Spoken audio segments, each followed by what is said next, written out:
So, we begin today with the very real fact that America is on the verge of war. That regardless of what Donald Trump lied about during his campaigns, when he was running against Hillary Clinton, he called her a war hawk, said that if she were president, then we are going to be at war all the time. America first. Then during Biden's administration, he said the same thing. He said, if you re-elect Biden or elect Kamala, we're headed into World War III. And then there's now, knowing very much that we can't ever take Donald Trump at anything that he says. At his word, what word? Right? What terrifies me about the moment that we find ourselves in is that, guess what? None of the guardrails, none of the people with any resume, with any intellect, with any critical thinking skills, folks, the situation room is romper room. The situation room is filled with a bunch of fucking bobbleheads that just say, yeah, boss. Okay, boss. Whatever you want, boss. More bombs, boss? All right. There is no one there that has the Constitution, the American people in mind. It's just whatever Donald Trump wants to do and whenever he wants to do it. And what I learned earlier today, I was on Mary Trump's show. I was on Nerd Avengers. And you know what I learned as I Googled? America has 5,177 nuclear warheads. Let me rephrase that. Donald Trump has 5,177 nuclear warheads. How safe do you feel right now? We are going to get into this and so much more today on the Danielle Moodie Show. Folks, buckle up. Let's get into it.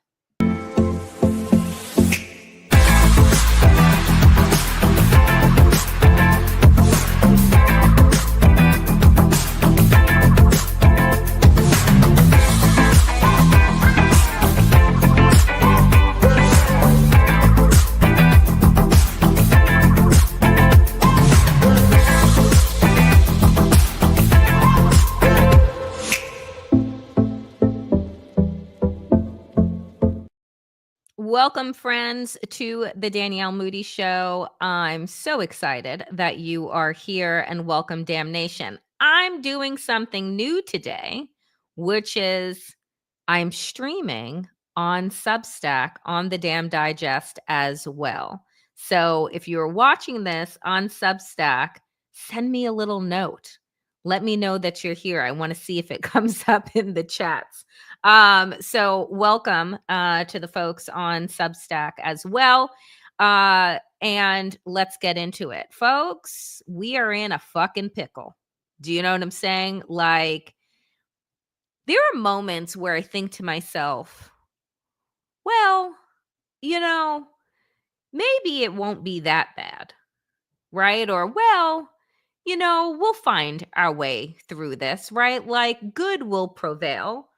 And then I start to realize that I have just been lulled into some type of fantasy conjured by Hollywood that tells me that the good guys win. Because there are no good guys in charge anywhere right now. And when we're looking at the fact that we are staring in the face of potentially going into World War III, and this time being the bad guys,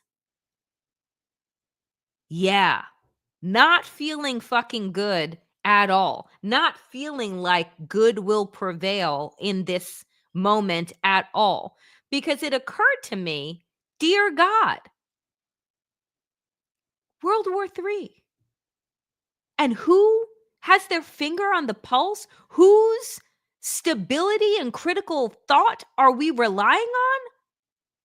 Donald Trump and Pete Hegseth.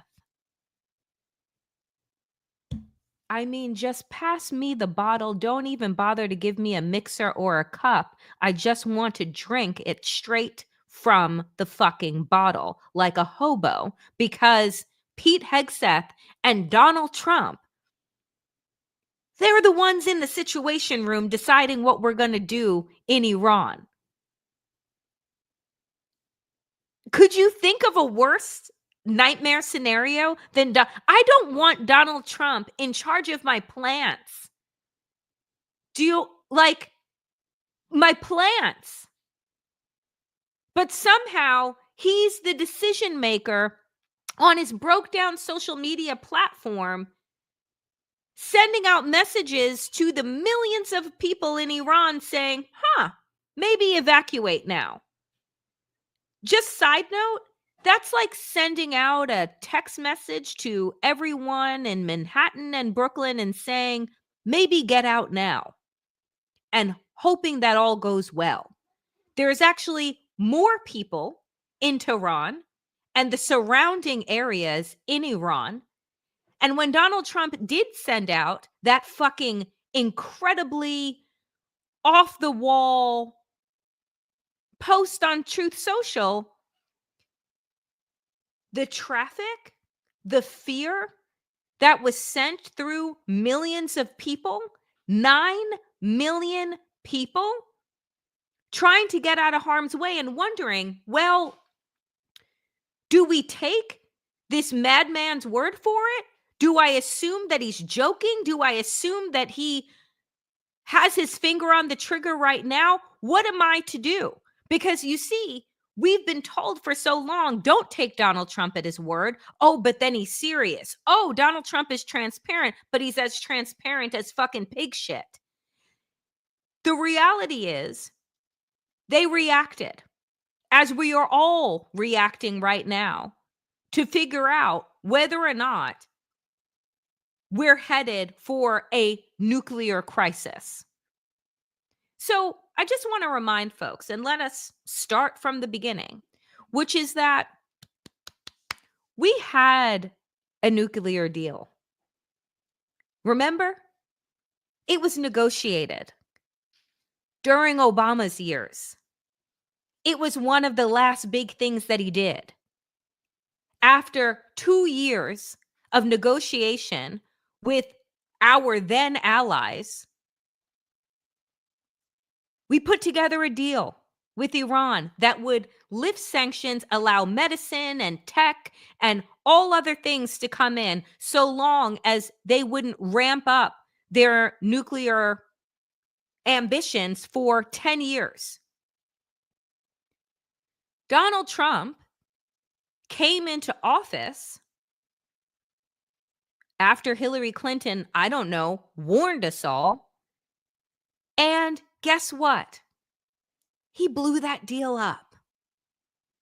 Right? So we're here now, and this is from 2018. We're here now in this moment because Donald Trump didn't like the fact that Barack Obama had a win that he couldn't put his name on.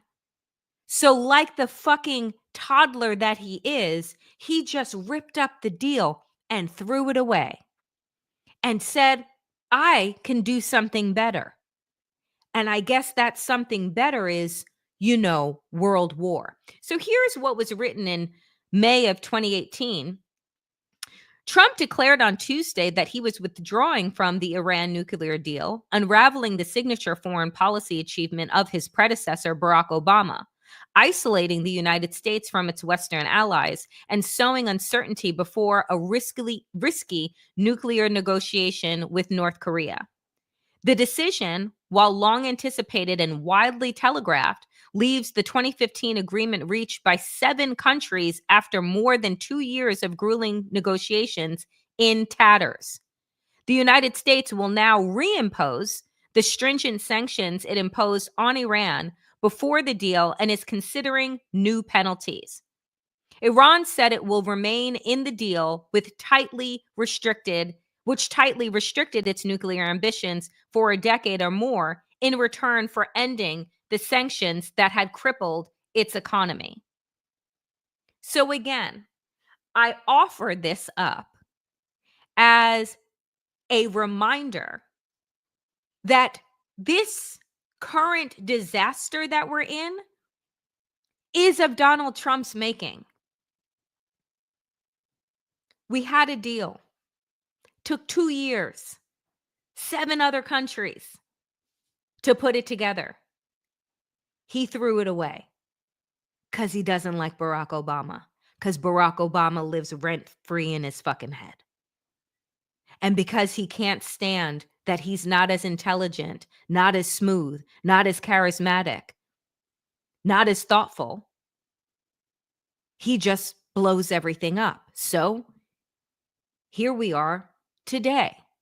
That brings us into the current moment, which is that Israel is completely off the fucking hook, committing genocide according to the international courts, and has decided to back Donald Trump into basically a corner because there are 3 madmen right now that are going to bring hundreds of millions of people into war.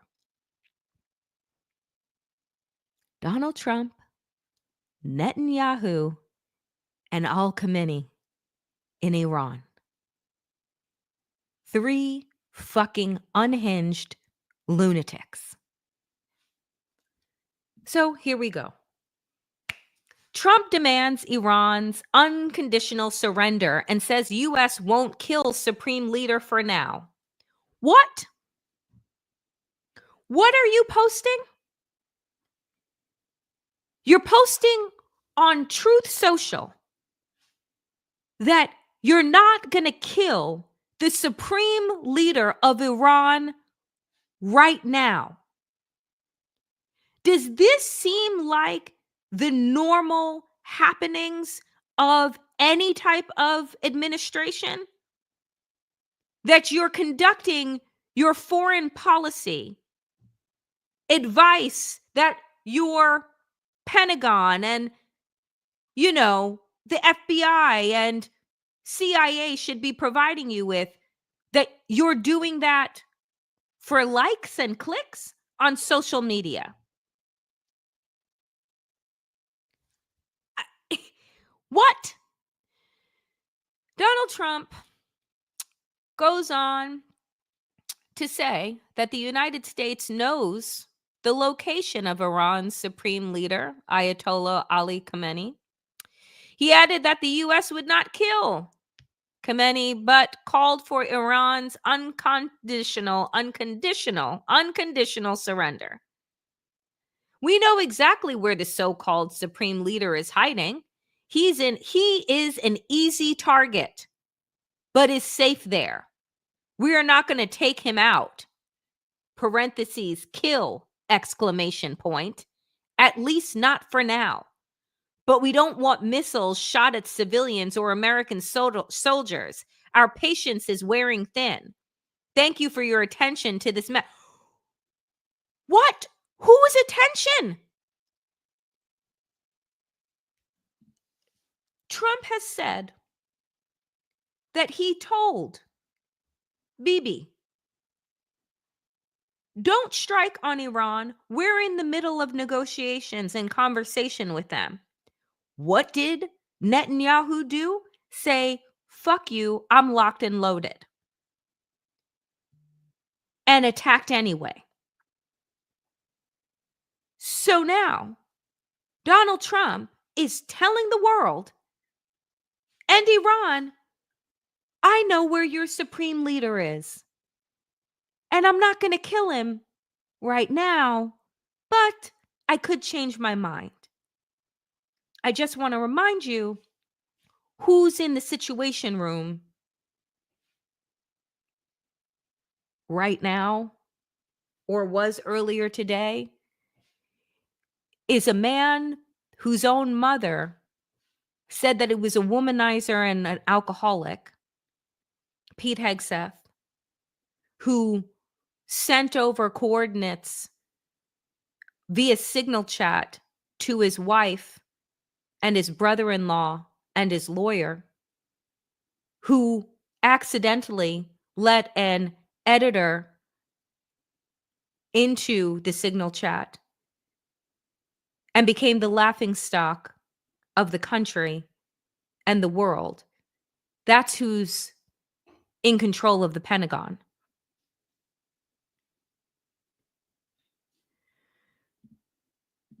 So there are some members of the Republican Party. James Risch out of Idaho, senator, said this is not our war. This is Iran's war. The president of the United States is the commander in chief of our forces, but that Congress gets to decide whether or not it declares war. But there's a lot of room in between the declaration of war and all the fuck shit that happens in between. All the drone bombings and attacks and coordinations. Like, you can do a lot without actually having to declare war. One of the things I think is going to be really troubling is if Donald Trump says, well, we're lending our air support and we're lending our troops because then you kind of need to get the okay from Congress, but it's not as if there's anybody inside of the Republican Party who, without a little bit of threatening and blackmailing, isn't going to bend to Donald Trump's will. So here's Risch that says this. And then, folks, this is how I know that we're in hell. Because I legitimately agreed with part of Marjorie Taylor Greene's post. That's how I know that we're in hell. Just, we've died and we are the leftovers. She wrote this: everyone is finding out who are real America First / MAGA and who were fake and just said it because it was popular. Unfortunately, the list of fakes are becoming quite long and expose themselves quickly. Anyone slobbering, this is the only part that I agree with, anyone slobbering for the U.S. to become fully involved in the Israel-Iran war is not America First / MAGA. Wishing for murder of innocent people is disgusting. I mean, even a broken clock, right twice a day. She definitely is not a broken clock because she's right maybe once or twice a term. Nonetheless, all this is going to do is end in massive civilian deaths, in massive civilian casualties. And then if you bring in U.S. soldiers, which I don't know, I guess you would have to relieve them from their posts in L.A., then you're talking about our soldiers' lives being fought for what? Israel? What is the goal here? Where are our allies here? Our allies don't want this. And when Donald Trump was just at the G7, he basically looked like the kid that nobody wanted to sit with at the fucking lunch table. They were laughing him, mocking him, rolling their eyes. And when he said, hey, I'm leaving, nobody was like, oh, I'm so sad to see you go. They were pretty much like, don't let the door hit you on the way out. He looked like a bumbling fool. We, the country, looks like a bunch of bumbling fucking fools. And so here we are. How Trump shifted on Iran under pressure from Israel. Funny, I thought that when you were receiving billions of dollars worth of welfare and aid, that we were the ones that got to set the parameters of that relationship, not the other fucking way around. But alas, Donald Trump, as Hillary Clinton, as Kamala Harris and Biden told us, doesn't know what the fuck he's doing. And he's everyone's puppet. He is a useful idiot for sociopaths. So Trump spent the first months of his term holding back Israel's push for an assault on Iran's nuclear program. With war underway, his posture has, oh, this is so good, New York Times, gyrated as he weighs sending in U.S. military. And again, mind you, you need congressional approval, but guess who runs Congress? Oh, Republicans. Netanyahu had spent more than a decade warning that an overwhelming military assault was necessary before Iran reached the point that it could quickly build a nuclear weapon. Yet, he had always backed down after multiple American presidents, fearful of the consequences of another conflagration in the Middle East, told him the United States would not assist in an attack.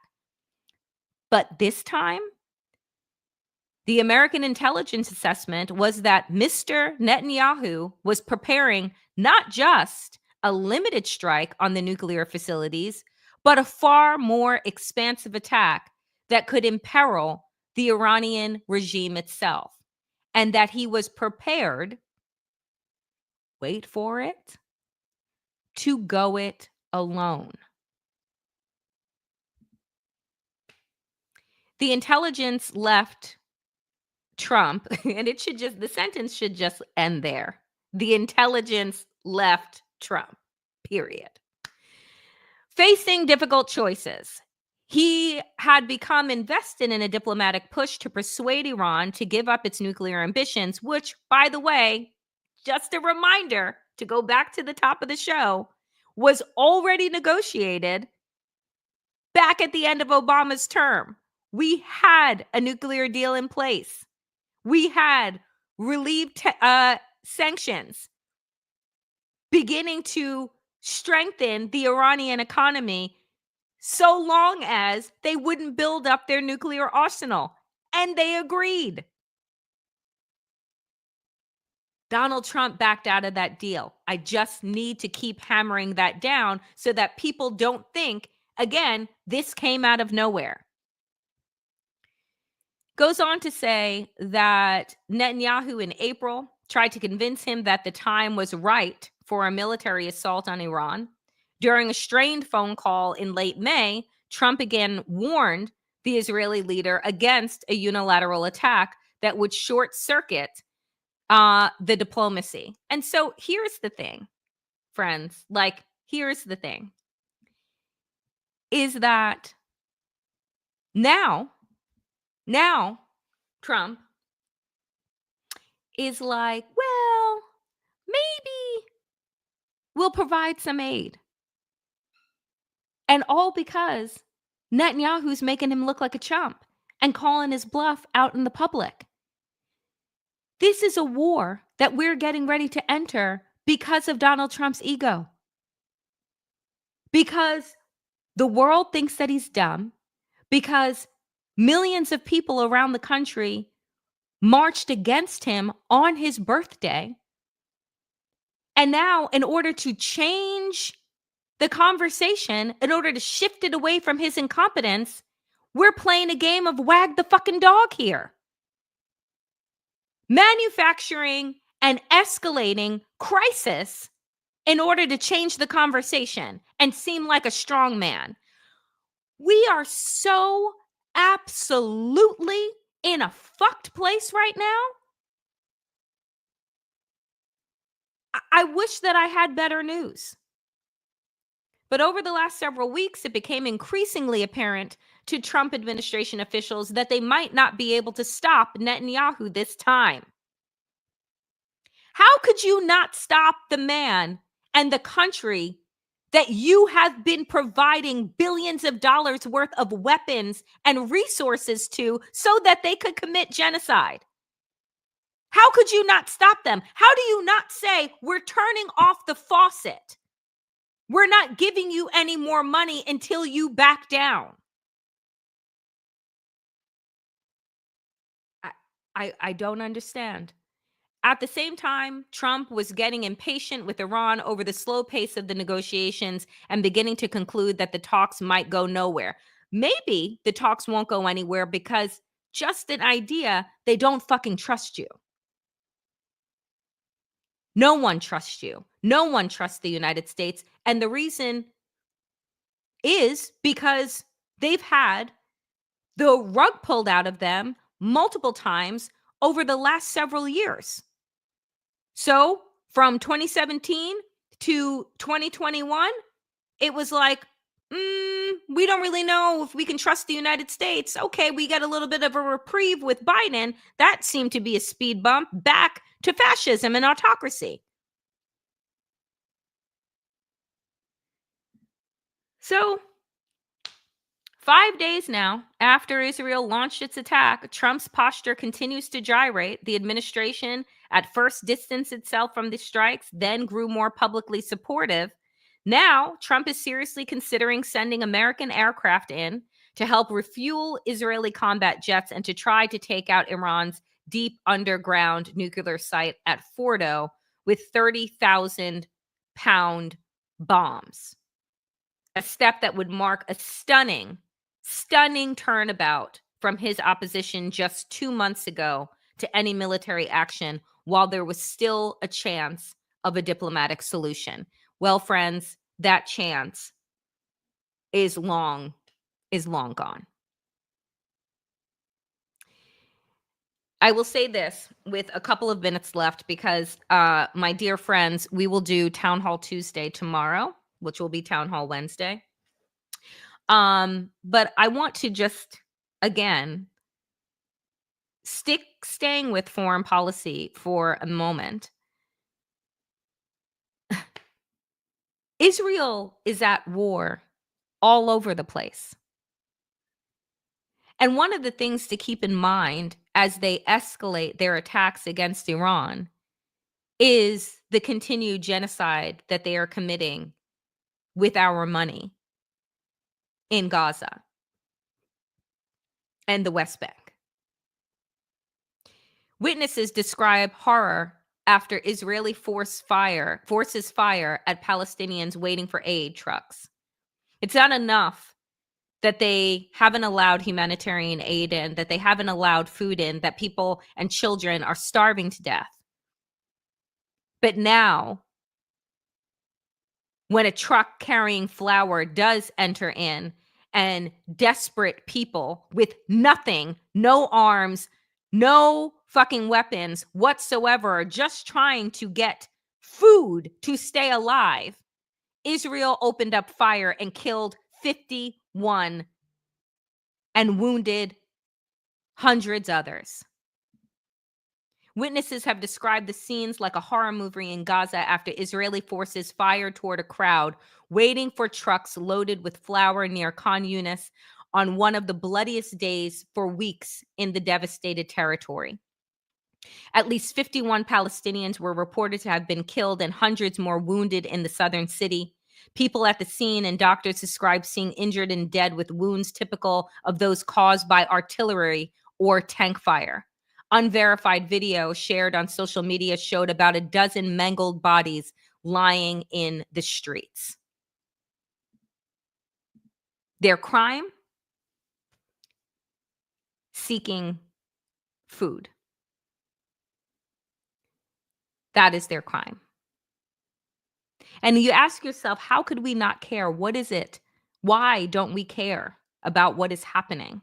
Why is the world turning their back? How could once again the world just wait and watch as genocide takes place, as children starve to death, as hospitals, universities, nurses, journalists are murdered, full families? And then I want to share this as I close out today. From Slow Factory. If you don't follow them on social media, you absolutely should. They put together some of the best infographics. How media made the Middle East the enemy. Middle Eastern people have long been used as archetypes of hatred, from the CIA scripted paranoia of Homeland to the endless stream of nameless brown terrorists in shows like 24. Western media has choreographed a decades-long spectacle of othering. Homeland alone, winner of Emmys and Golden Globes, built its success on the fantasy that every Arab is a potential threat, every Middle Eastern city a breeding ground for chaos. It turned suspicion into plot structure and made Muslim identity synonymous with violence. Hollywood didn't invent racism, but it gave it high productive value. Generations of Western audiences were conditioned to associate brown skin, spoken Arabic, or a headscarf, often a cafe like item, with danger. Whether it was the desert villains in Iron Man, the dehumanized others in American Sniper, or the background bodies in every post 9/11 thriller, the message has been consistent: fear the Middle Easterner. Frantz Fanon described the violence of representation as psychic and systemic, a colonizer's gaze that dehumanizes and flattens. When you tell the world that Arabs look threatening, even subtly, you teach your audiences to trust the army, the drone, the visa rejection. Colonization didn't end with treaties. It continues in every biased frame. That is what I leave you with today, dear friends, is unpacking what we've been taught, what we've watched, what we've consumed, whether it be every Indiana Jones movie, whether it be the Bourne Identities, right? Whether it be Homeland and other films, other television shows. It has been one of the biggest setups, has been to flatten an entire region of the world, flatten a religion of billions of people, and equate it with nothing more than terrorists, so that when we see smoke pluming from cities, when we see women in hijabs holding children and crying, we've already been conditioned that that is the norm in that region. Those people over there, savages, unworthy of life, unworthy of food, unworthy of self-determination. All of us play a part in unlearning what we've been indoctrinated to think and take as normal. The war on terror is not just about the bombs that are dropped and the lives that are lost. It is about what we see, what we ingest, and what we condone with our vote on a regular basis. That is it for me today, dear friends, on the Danielle Moodie Show. As always, power to the people and to all the people power. Get woke, stay sane, and in these extraordinarily dangerous times, dear friends, do stay safe. And if you are watching this for the first time on Substack, do subscribe to my YouTube channel. The Danielle Moodie Show runs Monday through Thursday, 5 p.m. Eastern here. And if you have yet to subscribe to the Damn Digest, my Substack, do consider subscribing and becoming a paid subscriber to help lift up independent voices and content creation. I appreciate each and every single one of you. I will be back tomorrow, 5 p.m. Eastern, and we will do our town hall then. Until then, friends, stay safe and be well.